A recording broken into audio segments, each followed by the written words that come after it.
तो स्वागत है आप सभी का फिर से एक नए वीडियो में। एंड इस वीडियो में हम बात करने वाले हैं LTTS की, यानी कि L&T टेक्नोलॉजी सर्विसेज। तो आज यहाँ पे देख सकते हो, आज इसका रिजल्ट है एंड ये रिजल्ट की PDF मैं जस्ट डाउनलोड की है अक्टूबर 17। आप यहाँ पे डेट देख सकते हो, यहाँ पे देख सकते हो अक्टूबर 17, 2023। तो यहाँ से थोड़ा सा नीचे आते हैं एंड देखते हैं मेन रिजल्ट्स क्या है। एंड बाय द वे यहाँ पे आप देख सकते हो इंटरिम डिविडेंड अनाउंस हुआ है कंपनी की तरफ से 17 रुपीज पर इक्विटी शेयर, यानी कि 17 रुपीज का आपको डिविडेंड मिलेगा। एंड यहाँ पे आप देख सकते हो रिकॉर्ड डेट कौन सी फिक्स की गई है, 27 अक्टूबर ये रिकॉर्ड डेट फिक्स की गई है।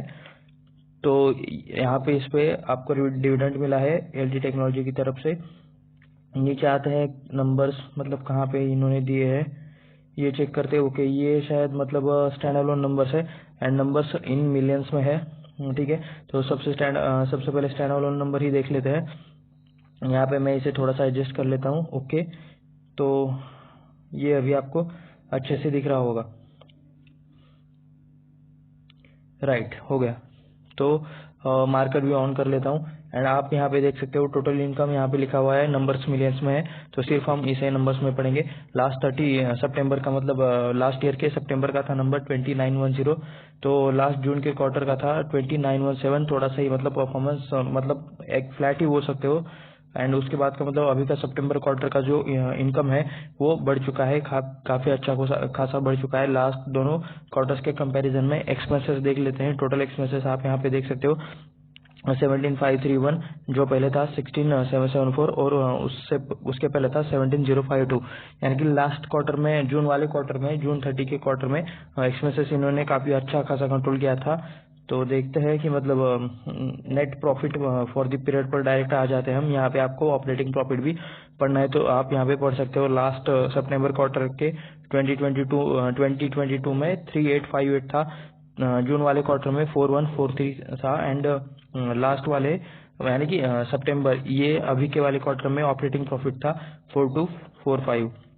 तो देख सकते हो क्वार्टर में ईयरली तो अच्छी खासी यहाँ पे ग्रोथ दिख रही है एंड क्वार्टर टू क्वार्टर जो कंपैरिजन होता है उसमें मतलब थोड़ी सी फ्लैट ग्रोथ आप इसे बोल सकते हो। उसके बाद जो मेन चीज रहती है वो होती है net profit for the period. तो देख सकते हो लास्ट ईयर के सितंबर क्वार्टर का प्रॉफिट था 2858 एंड लास्ट जून क्वार्टर का प्रॉफिट था 2996। तो यहाँ आप यहाँ पे देख सकते हो ईयरली ग्रोथ है एंड यहाँ पे भी मतलब अभी वाला जो प्रॉफिट आया है ये है 3082। तो यहाँ पे भी अच्छी खासी ईयरली क्वार्टरली ग्रोथ है। लास्ट क्वार्टर के मुकाबले इस क्वार्टर पे ज्यादा प्रॉफिट आया है एंड लास्ट ईयर के क्वार्टर के मुकाबले भी अच्छा खासा इन्होंने परफॉर्मेंस दिखाया हुआ है। तो आते हैं EPS पर। EPS आप यहाँ पे नीचे देख सकते हो 29.17, उसके पहले का था 28.36 एंड उसके पहले था 27.07। तो आप यहाँ पे देख सकते हो कि मतलब कंपनी का परफॉर्मेंस एकदम ज्यादा बढ़िया भी नहीं है और ना ज्यादा खराब है, अच्छा खासा इन्होंने परफॉर्मेंस दिखाया है एंड नंबर्स अच्छे आए हैं इन शॉर्ट। ठीक है, मतलब ऐसा नहीं कि बहुत ज्यादा नेगेटिव है, अच्छे ही नंबर्स इनके आए हैं। तो यहाँ पे हम देखने वाले हैं उनके बिजनेस ऑपरेशन सेगमेंट कहाँ से कितना रेवेन्यू आता है। तो आप यहाँ पे देख सकते हो सेगमेंट रेवेन्यू ट्रांसपोर्टेशन से कितना आता है 6924, प्लांट इंजीनियरिंग से कितना आता है 3313, इंडस्ट्रियल प्रोडक्ट से कितना आता है 4097, मेडिकल डिवाइसेस से आता है 2126 एंड टेलीकॉम एंड हाईटेक से आता है 4901। तो ये आप कंपैरिजन करके देख सकते हो कि कौन से क्वार्टर में कौन सा मतलब कम नंबर को कम हुआ है, कौन सा ज्यादा हुआ है, कौन से सेगमेंट से ज्यादा रेवेन्यू आया है, कहाँ से कम रेवेन्यू आया है। तो ये सारी चीजें आप यहाँ पे कंपेयर करके देख सकते हो। तो चलिए थोड़ा सा LTTS के चार्ट को देख लेते हैं। तो आप यहाँ पे देख सकते हो यही LTTS का चार्ट है एंड ये 1 डे के टाइम फ्रेम पर है। आप यहाँ पे देख सकते हो लगभग मतलब बहुत टाइम नीचे रहने के बाद ये कंटिन्यूअसली ऊपर जा रहा था एंड ऊपर जाकर अब तक का इसका रिसेंट का हाई कुछ 4800 के अप्रोक्स ये कुछ है एंड नीचे से काफी अभी अच्छा खासा ऊपर के लेवल पर कंसोलिडेट कर रहा है। 4613 के आसपास अभी ये स्टॉक चल रहा है एंड ये पूरा 1 डे टाइम फ्रेम का चार्ट है। इसे अब हम 1 महीने के टाइम फ्रेम के चार्ट पर देखेंगे। ओके, तो एक महीने के टाइम फ्रेम के चार्ट के ऊपर हमें ज़्यादा डेटा देखने को नहीं मिल रहा है। आप यहाँ पे देख सकते हो इसका all time high I think 2022 में था, एंड जो कि अप्रोक्स 6000 के पास था। अभी चल रहा है 4613, एंड हो सकता है कि मतलब अभी मतलब जो रिजल्ट अच्छे आए हैं, मतलब ये रिजल्ट बहुत अच्छे नहीं है, बस ठीक ठाक है, या फिर मतलब फ्लैट से थोड़े अच्छे हैं। तो हो सकता है कि मतलब सब कुछ अच्छा रहा, माहौल पॉजिटिव रहा, तो ये ऊपर जाने की कोशिश करे, या फिर कंटिन्यू हो सकता है कि इसी रेंज में ये घूमता रहेगा। बाय द वे, ये किसी भी तरह का बाय और सेल का रिकमेंडेशन नहीं है। अगर आपको मतलब ये वीडियो सिर्फ एजुकेशनल और रिसर्च पर्पस के लिए है। अगर आपको कुछ करना है तो आपको फाइनेंशियल एडवाइजर से सलाह लेनी चाहिए, खुद से पढ़ना चाहिए, खुद से रिसर्च करना चाहिए, एंड उसी के बाद ही आप खुद मतलब बाय सेल कर सकते हो, एंड वो पूरी तरह से आपकी जिम्मेदारी रहेंगी उसके लिए, और दूसरा कोई जिम्मेदार नहीं रहता। तो ये एक डिस्क्लेमर मेरी तरफ से। यहाँ पे वॉल्यूम्स भी देख सकते हो आप, कौन से महीने में मतलब जहाँ ज़्यादा वॉल्यूम आया है। तो चलिए देखते हैं कुछ फाइनेंशियल नंबर्स इस स्टॉक से रिलेटेड। तो हम आ चुके हैं स्क्रीनर पर, और स्क्रीनर पर हम थोड़े से नंबर्स देखने वाले हैं इसके कि मतलब क्या है, क्या चीज़ है। तो L&T technology and services limited 4613 जो प्राइस हमने चार्ट पर देखा वही है। तो आप यहाँ पे देख सकते हो इसका मार्केट कैप कितना है, 48,756 करोड़ का इसका मार्केट कैप है। करंट प्राइस ये चल रहा है अभी यहाँ पे हाई लास्ट 1 ईयर का हाई है 4860। फेस वैल्यू 2 की है, यानी कि एक बार स्प्लिट या फिर बोनस की आशा रख सकते हो। ROE देख सकते हो 32.6% एंड 25%, यानी कि कंपनी प्रॉफिट में है। बुक वैल्यू वैसे हमने अभी जो रिजल्ट देखा क्वार्टर में वो भी मतलब वो प्रॉफिट में ही था, तो ज़्यादा मतलब सोचने की ज़रूरत नहीं है। हम इसका थोड़ा सा बिजनेस के बारे में देख लेते हैं कि यहाँ पे क्या और डिटेल्स लिखे हुए हैं। बहुत सारे डिटेल्स लिखे हुए हैं अबाउट में। तो engineering service provider incorporated in 2012, offering engineering research and development provide करते हैं, and digitise solution to companies such as transportation, industrial products, telecom and high-tech medical devices and plant engineering. LTT's customer base includes 69 Fortune 500 companies, यानी कि जो Fortune 500 companies रहते हैं उसमें से 69 companies इनके क्लाइंट्स हैं, and 53 of the world top ER and ND companies, यानी कि जो टॉप की 53 रिसर्च एंड डेवलपमेंट कंपनीज है उसमें से 53 कंपनीज इनके क्लाइंट्स है। The business also provides digital engineering advisory services, तो ये मतलब ये IT सोल्यूशन रिलेटेड भी चीज़ें प्रोवाइड करते हैं, engineering solution related. Company went public on 2016 23 September, and global clients in 25 countries, यानी कि ये ग्लोबल में भी काम करती है, 25 प्लस कंट्रीज में इनका काम चलता है। तो ये थे मतलब कंपनी की कुछ डिटेल्स। हम थोड़ा सा नीचे चलते हैं, चार्ट हमने ऑलरेडी देखा हुआ है, प्रोज एंड कॉन्स देख लेते हैं थोड़ा सा क्या लिखा है। Stock is trading at 10x approx ये बोल रहा है, तो ये कौन नहीं बनता इसका, ये ऐसे ही छोड़ देते। Company has good return equity, last 3 साल में हर स्टॉक ने अच्छा खासा परफॉर्मेंस दिया है, क्योंकि कोरोना की वजह से सारे ही गिरे हुए थे, उसके बाद सारे ही चढ़ गए, तो ये भी बॉन्ड नील हो जाता है। Company is maintaining healthy dividend से अच्छा कैपिटल गेन रहता है।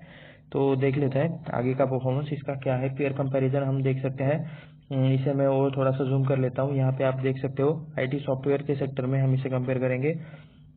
TCS नंबर 1 की कंपनी हमेशा मतलब वर्ल्ड की सेकंड नंबर की कंपनी एंड इंडिया की फर्स्ट नंबर की कंपनी IT सॉफ्टवेयर में TCS है, सभी को पता है। Second Infosys, third HCL Wipro में मतलब थोड़ी ऊपर ज़्यादा थे, लेकिन अभी HCL टेक्नोलॉजी थर्ड नंबर पे आ चुका है, विप्रो फोर्थ पे आ चुका है। तो इसमें देख सकते हो 7 नंबर पे L&T दिखा रहा है, क्योंकि इसका जो मार्केट कैप है वो 48,756 करोड़ का है। मार्केट कैप के हिसाब से ये अरेंजमेंट की गई है। आप यहाँ पे इस कॉलम में देख सकते हो TCS का मार्केट कैप यहाँ पे सबसे ज़्यादा है। आप यहाँ पे देख सकते हो 12 लाख करोड़ का इसका मार्केट कैप है, 12,83,000 ऐसा आप यहाँ पे बोल सकते हो।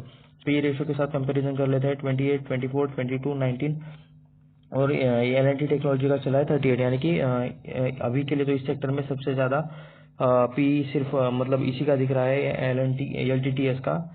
तो ठीक है, फिर प्राइस मतलब अभी ऑल टाइम हाई के में भी थोड़ा सा आसपास है। ऑल टाइम हाई के नहीं बोल सकते, लेकिन जो 1 साल का हाई है उसके आसपास ही अभी स्टॉक अभी ट्रेड कर रहा है। अभी इसको जूम आउट कर लेता हूँ मैं, क्योंकि हमें ये क्वार्टरली रिजल्ट चेक करने हैं। एंड यहाँ पे सितंबर के यानी कि आज के जो रिजल्ट आए हैं वो भी यहाँ पे अपडेट किए गए हैं। आप यहाँ पे देख सकते हो सितंबर 2023।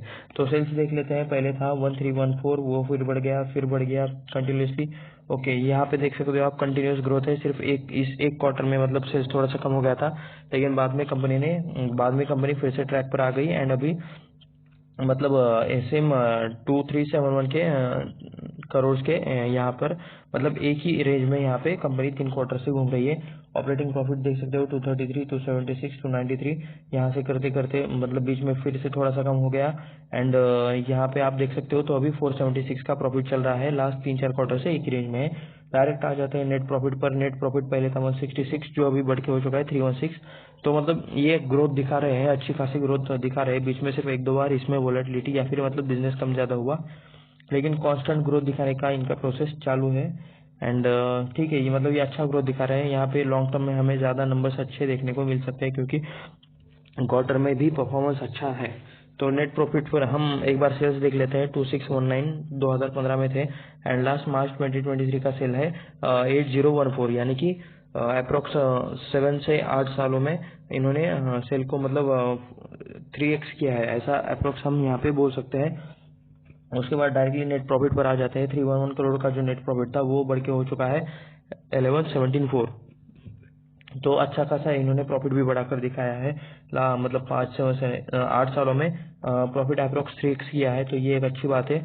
तो लॉन्ग टर्म इन्वेस्टर्स जो रहते हैं वो एक साल का परफॉर्मेंस देखते हैं। एक साल के परफॉर्मेंस में आप यहाँ पे कंसिस्टेंसी देख सकते हो, अच्छी खासी यहाँ पे ग्रोथ है। सिर्फ एक बार मतलब नीचे हुआ था, लेकिन ये चलता है क्योंकि कंपनी कंटिन्यूअसली कंसिस्टेंटली ऊपर जाती हुए दिख रही है।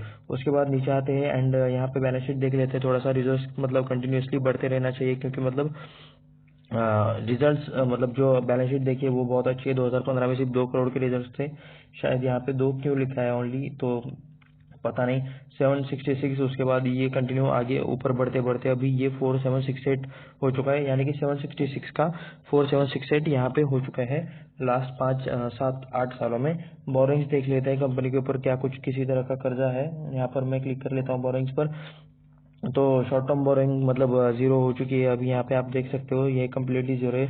लीज लायबिलिटी थोड़े बहुत है, लेकिन वो भी सेटलमेंट हो जाता है 1 साल के अंदर या फिर उनके टर्म्स एंड कंडीशंस के हिसाब से। तो मतलब कंपनी पर कर्जा ज्यादा नहीं है, ये बात मतलब आप समझ लो। उसके बाद आ जाते हैं डायरेक्टली शेयर होल्डिंग पैटर्न पर। ईयरली शेयर होल्डिंग पैटर्न हम देखेंगे। पहले 2017 में था 89.77%, जिसे प्रमोटर ने कम करके लाया है अभी सितंबर 2023 में। देख सकते हो 73.77% की हिस्सेदारी, यानी कि जो सेबी का रूल रहता है कि 75% से कम हिस्सेदारी 75% से ज्यादा हिस्सेदारी प्रमोटर की नहीं होनी चाहिए। तो इस रूल में अब ये आ चुका है। ओएफएस आकर शायद टाइम हो गया, मुझे पता नहीं ओएफएस इसका कब आया था, लेकिन इन्होंने मतलब अप्रोक्स मार्च 2020 के अप्रोक्स 75 का क्राइटेरिया मैच कर लिया था। उसके बाद एफआई देख सकते हो, पहले थे 3.54%, अब है 5.89%, यानी कि एफआई की हिस्सेदारी अच्छी खासी बढ़ चुकी है। डीआई थे पहले 1%, अब है 10%, यानी 10x डीआई बढ़ चुके हैं। पब्लिक थी पहले 5.61%, अभी है 9.55%। तो यहाँ पे मैं एक बार देख लेता हूँ कि एफआई कौन कौन से है। एफआई के नाम यहाँ पर नहीं आ रहे हैं, चलिए देख लेते हैं। डीआई में कुछ है, ये जी हाँ, डीआई में यहाँ पे कुछ नेम्स दिखाई दे रहे हैं। LIC money plus growth fund, life insurance corporation of India, LIC ने भी यहाँ पे इन्वेस्टमेंट करके रखा है। बाय द वे ये सब ये कम ज्यादा करते रहते हैं क्योंकि मतलब यहाँ पे कई जगह पर आपको दिखेगा कि मतलब हिस्सेदारी नहीं है, तो ये खरीदते बेचते रहते हैं as per market condition. ITPL यहाँ पे आप देख सकते हो, Invesco India tax plan, Nippon life India trustee and ये बाकी सारे जो म्यूचुअल फंड्स है ये आप यहाँ पे देख सकते हो। तो चलिए अब जरा कंपनी के ऑल टाइम रिटर्न्स देख लेते हैं कि कितना है क्या है। तो हम आ चुके हैं यहाँ पे रिजल्ट पर, और यहाँ पे एक दिन के चार्ट यहाँ पे देख सकते हो आप कि मतलब स्टॉक 1.24% से गिरा हुआ है। यहाँ पे बस 2 चीज जगह पर आपको फोकस करना है। एक तो ये चीज, यहाँ पे अलग अलग तरह के रिटर्न्स लिखे हुए हैं। मैक्स रिटर्न्स कितने हैं, 5 सालों में रिटर्न कितने हैं, 1 साल में रिटर्न कितने हैं, एंड यहाँ पर आपको रिटर्न्स दिखेंगे। अभी देखिए 1 डे सेलेक्टेड है, तो यहाँ पे 1.24% की गिरावट दिख रही है, यानी कि आज के दिन में 1.24% की गिरावट हो चुकी है। मैक्स देख लेते हैं 43.02% के रिटर्न, यानी कि जब से स्टॉक लिस्ट हुआ है तब से लेकर अब तक स्टॉक अप्रोक्स 4 गुना हो चुका है। एंड 5 सालों की रिटर्न देखे तो 196% की रिटर्न है 5 सालों में। मतलब स्टॉक डबल से भी मतलब ट्रिपल हो चुका है। इन शॉर्ट 1 ईयर का मतलब रिटर्न देखे तो सिर्फ 26% है, ईयर के स्टार्ट से 24%। बाकी मतलब देखा न देखा कुछ फर्क नहीं पड़ता। 1 डे के रिटर्न्स देखे, 5 डे के रिटर्न्स देखे, उतना ज़्यादा कुछ फर्क नहीं पड़ने वाला। तो ये था LTTS का रिजल्ट एंड उसका मतलब बाकी और चीज़ों से रिलेटेड एनालिसिस। ऐसे और वीडियो देखने के लिए हमारे चैनल को सब्सक्राइब करें, वीडियो को लाइक करें, अपने दोस्तों के साथ शेयर करें। एंड अगर आपको फ्री में डिमैट अकाउंट खोलना है जिस पर मतलब ब्रोकरेज चार्जेस बहुत कम हो, मिनिमम हो, तो नीचे डिस्क्रिप्शन में एक लिंक है, वहाँ पे जाकर आप उस लिंक को चेकआउट कर सकते हो। तो वो भी लिंक एक बार चेकआउट कर लीजिएगा। एंड ये फिर से एक बार डिस्क्लेमर, ये किसी भी तरह का बाय सेल का रिकमेंडेशन नहीं है। एंड चैनल को सब्सक्राइब जरूर कीजिएगा। तो इस वीडियो में इतना ही। Thank you.